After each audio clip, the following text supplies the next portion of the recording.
Hello বন্ধুরা, আজকে রান্না হবে কুমড়ো শাক আর আলু দিয়ে। এই মাছ দিয়ে, ছোট মাছ হলে বেটার হয়, কিন্তু ছোট মাছ নেই আমার, তো কাতলা মাছ আছে।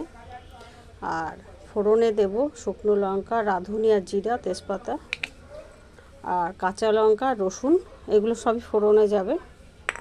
আর কোনো মশলা হবে না, আর নুন আর হলুদ। চলো রান্নাটা শুরু করি।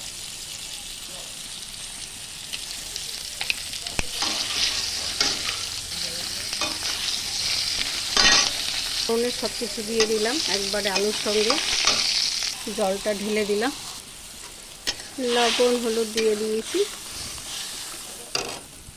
এবার শাকগুলো দিয়ে দেবো, এবার মাছগুলো দিয়ে দেবো। শাক হতে বেশি সময় লাগবে না।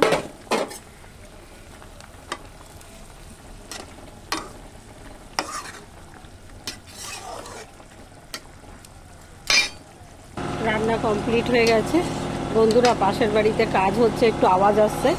আর এই যে হচ্ছে আলু, দুটো আলু এরকম করে গলিয়ে দিলে ঝোলটা গাঢ় হয়ে যাবে, তো তোমরা কিছু মনে করো না।